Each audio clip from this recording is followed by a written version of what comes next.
inay ardayga inuu waxbartaa ay ka go'naato oo qofkii uu noqdo qof u soo jeeday inuu waxbarto oo dhiiran oo diyaara oo facilitieski waxbarashadu u dhameystiray. laba inuu ardaygu doorto kulliyadda uu jecel yahay oo qofkii kulliyadii soo doortay oo kulliyadii ku wanaagsanaa soo doortay inuu jaamacadii yimaado dabeetana kulliyadii uu si toos ah u gala ardayga. kulliyadda uu dooranayo ardaygu si uu xog fara badan uga helo waxaa jira website la yiraahdo tajtolo.com. website-ka ardaygu haddii uu booqdo waxa uu ka helayaa xog fara badan oo related la kulliyadii uu dooranayo. ardayga waa inay ka go'an tahay inuu bilaabo jaamacad amaba waxbarashada maadaama yahay arday 12 sanadood dugsi soo baranayay waa inuu ogyahay jaamacad uu galayo iyo sababta uu galayo waa inuu ogyahay kulliyadda uu dooranayo iyo sababta uu dooranayo waayde kulliyaddu waxa ay ka caawinaysaa isaga mustaqbalkiisa ee aanu eegin ardaygaasi saaxiibkaaba kulliyadda gala adna la gal sidoo kale ardayga waa inuu isagu wax kasta u dhameystiran yihiin waa inuu ogyahay financial lacagtiisii waa inay tahay mid diyaar oo aanu fasalka uga habsaamin waa inuu qalabkiisii qalinkiisii iyo buuggiisii iyo waraaqihiisii iyo wixii kale soo raaca oo dhan ay wax ku baranayay waa inay diyaaray ardayga u noqdaan kulliyad ku habboon u xusho qodobka markaas uu kulliyad ku habboon u xusho wuxuu u baahan yahay inuu afar su'aalood isweydiiyo kulliyaddan aad xuranayso ma ku wanaagsan tahay oo ma ku wanaagsan tahay qodobka labaad waxa weeyaan kulliyaddan aad xuranayso ma xiisaysaa oo ma jeceshahay haddii waalidku kulliyadda uu jecel yahay aad qaadato dee waalidku adigii maaha sidaa daraaddeed markaa waa inaad kulliyad aad jeceshahay adigu xulato ood xiisaynayso qodobka saddexaad ay tahay inuu isweydiiyo ardaygu waxa weeyaan ma awoodi karaa awoodii markaa waxay imanaya dhaqaale ahaan ma awoodi karaa karti ahaanna ma awoodi karaa oo kulliyad kastaa waxay leedahay hawsheeday leedahay marka waa inuu karti ahaan isweydiiyo inuu awoodi karayo qodobka afraad ee u dambeeyay uu isweydiinaya waxay tahay si uu xushay kulliyaddan fursad shaqo ma leedahay waddanka oo job opportunitieska waddanka ma wax ma kaga helaya hadhow ma soo baxo oo shaqo waddankii wax ka shaqaynaya ma tahay qodobka labaad waxay tahay inuu isku diyaariyo kulliyadii markuu xusho waa inuu isku diyaariyo si uu isugu diyaariyo luqad ahaan markaa waa inuu isku diyaariyo haddii uu Islamic studies baranayo luqadii carabiga waa inuu iska dhiso haddii uu kulliyadihii kale sayniska mediumkiisu ay ku baxayeen oo ahaayeen waa inuu Englishkiisa diyaariyo oo isdhiso luqad ahaan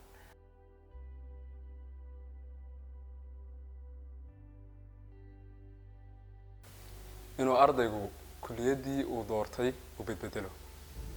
taasna waxa sabab u ah ardaygii oo aan xog fara badan ka haysan kulliyadii uu marka hore doortay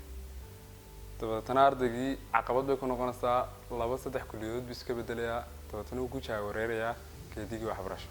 inuu ardayga attendance-kii xilba iska saari waayo oo uu classes-kii uu googooyo oo uu jarjaro taasina caqabad bay ardaygii ku noqonaysaa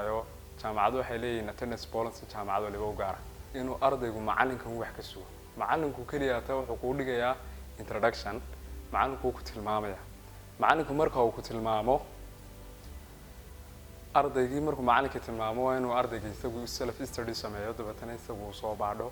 wixii uu macalinku tilmaantii uu macalinku siiyay ardaygu xilliga uu jaamacadda ka soo rooxo waa inaanu badsan goobaha fadhi ku dirirka ama goobaha dhalinyaradu isugu timaado habeenkii ay ku caaweyso kale ardaygu waa in aanu misgaraynin maxaan ku raadayay galaaska haddii maalinta koobaad uu galaasku bilaabmayo aanu odhan waa introduction-kii maanta iska joogaya iyo waxyaabo noocaasa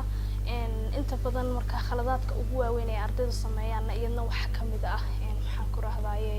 habsanka badan ee fasalka habsankiisuna aad iyo aad buu u yahay mashaakil isagoo ardaygu waxyaabo badan uu ku sababaynayo oo uu leeyahay xiisadaasi kama helo amaba uu leeyahay macallin hebel baa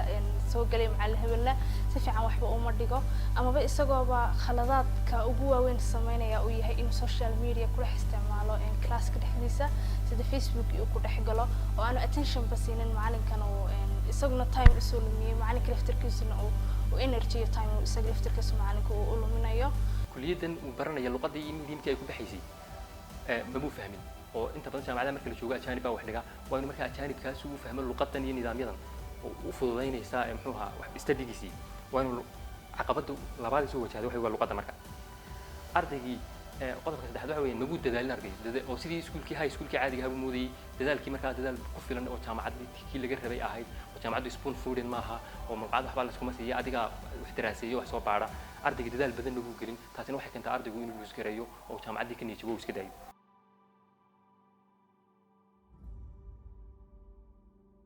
waa inuu ardaygu booqdo library-yada uu study sameeyo research fara badan sameeyo oo macallinku introduction-kii iyo tilmaantii uu macallinku siiyey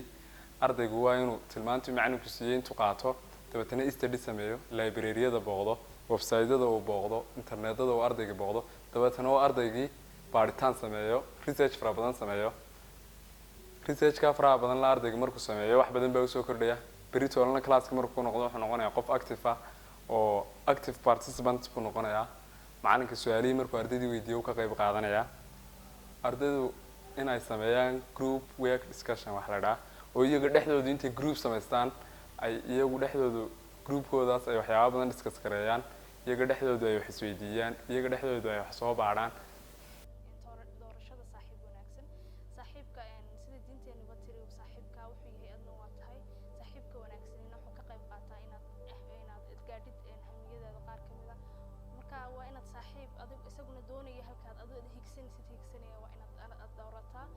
sidoo kale waa inaad fasalka si joogta aad u timaadaa arday haddaad tahay waa inaad macalinkaaga aad la samaysaa communication dheeraada iyo wada xidhiidh aad iyo aad usoo jiito macalinka oo uu isaguna kuugu helo morality fara badan sidoo kale waa inuu ardaygu sameeyo baadhitaan fara badan sida inuu google-kii galo inuu youtube-kii galo inuu wax kaste aanu waqtiga u ka faa'iidaysto waa inaanu isdhiganin ardaygu oo aanu isku dhiganin maxaan ku rahdaa beri ayaad samayn doontaa assignment-ka maanta looga baahan yahay oo uu isagu uu caawa ahaan markuu maanta ka tago jaamacadda uu beriba iska diyaariyo oo waqtigiisa ka faa'iidaysto maadaama yahay wax aanu maxaan ku rahaa ka maarmaynin sidoo kale ardaygu waa inaanu la xishoonin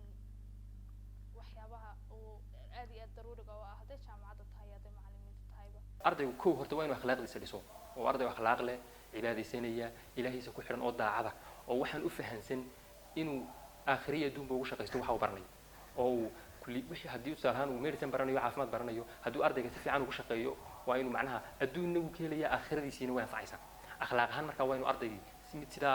aaminsan ay tahay qorshaha waqtigiisa inuu qorshaysto oo uu time management sameeyo xilli uu wax akhrisanayo xilli uu muxuu ahaa wax baarayo xilli uu discussion samaynayo waa inuu waqtiga qorsheeyo kalaaska inuu xaadiro oo attendance hagaajiyo meesha ugu badan ee ardaydu ay ku ka jabtaa waxa weeye attendance la'aanta ardaygu hadduu aan attendance-kiisa iyo xaadirkiisa hagaajisin lama qabsanayo kalaaska group reading ardaydu waa inay isku xidhnaato oo dad group discussion si ay u sameeyaan oo waxda akhriyaan wax isku faa'iideeyaan marka group reading-kuna waa talada guud ee ardaydu ku baraarujinayna inay sameeyaan si ay muxuu ahaa caqabadaha aan soo sheegnay markii hore ay uga badbaadaan oo uga baxsadaan